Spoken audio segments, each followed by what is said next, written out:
નમસ્કાર મિત્રો, સ્વાગત છે મારી યુટ્યુબ ચેનલ એગ્રીકેતન વિલેજ ટુ સિટીમાં.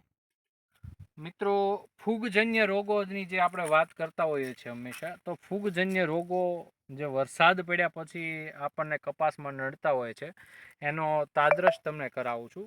આ મારા કાકાનું ખેતર છે. ઘડીક પહેલાં જે ખેતર આપણે એક આગળના વિડીયોમાં જોયેલું એમાં મારું ખેતર હતું. આ કાકાનું ખેતર છે જેમણે ફૂગનાશક દવાનો છંટકાવનો ઉપયોગ નથી કર્યો.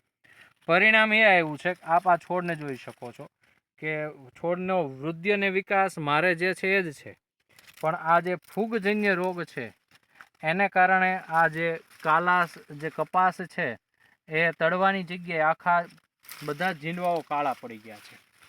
જ્યાં આપણે પાણી ભરાઈ રહેતું હોય અને મૂળનો કોહવારો લાગવાનો હોય અને ત્યાં જો તમે ફૂગજન્ય દવાનો ઉપયોગ ના કરો તો એનું પરિણામ તમારે આવું ભોગવવાનું થાય છે. હરેક છોડવામાં તમે જોઈ શકશો.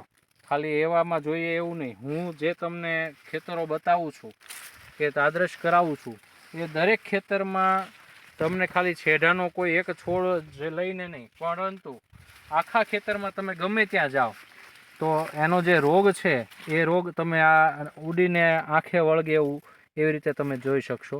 આ 1, 2 અને 3 એવા દરેક છોડની અંદર જો 5-5 જીંડવાની પણ તમે નુકસાની ગણશો તો આ નુકસાની કેવડી મોટી આપણે સહન કરવી પડે.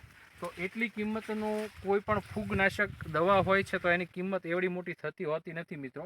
ઘણી વખત આપણે ફૂગનાશક દવાનું રેકમેન્ડેશન કરીએ તો કોઈ એમ કહે છે કે કેટલો ખર્ચ કરવો, પણ મિત્રો તમારા હાથમાં આવી ગયેલો જે માલ છે એને તમે નજરે જ્યારે જોવો ને ત્યારે તમને એવું લાગે કે ભાઈ આની કરતાં આપણે 1 કિલો પાવડર ફૂગનાશકનો ઉપયોગ કર્યો હોત તો આ સારું પડે. દરેક છોડવાની અંદર, હરેક છોડવો, કોઈ પણ છોડવો એવો નથી કે જેની અંદર તમને ફૂગનાશકની તકલીફ દેખાતી ન હોય.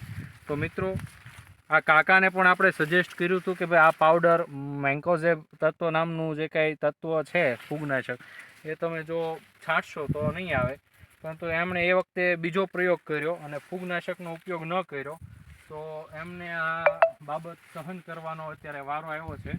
અને હવે પછી આગળના ડોઝમાં મેં એમને સજેસ્ટ કર્યું છે કે ભાઈ તમે મેન્કોઝેબનો જો કે ફૂગનાશકનો અન્ય કોઈ દવાનો છંટકાવ કરશો તો તમને સારું એવું પરિણામ આમાં મળશે. જે બગડી ગયું છે એ પાછું આવવાનું નથી, પણ જે નવા છોડવા બગડવાના છે એ બગડતા અટકી જશે. માટે મિત્રો, આપના ખેતરમાં પણ જો કોઈ જગ્યાએ બહુ વધારે પ્રમાણમાં પાણી ભરાતું હોય અને કોહવારાનો પ્રશ્ન હોય તો ફૂગનાશક તત્વનો ચોક્કસથી ઉપયોગ કરવો, જેથી કરીને તમારા હાથમાં આવેલો માલ છે એ જતો ન રહે. આભાર મિત્રો. આવી નવી વાતો જાણવા માટે મારી ચેનલને લાઈક કરો, શેર કરો અને સબસ્ક્રાઈબ કરો. આભાર.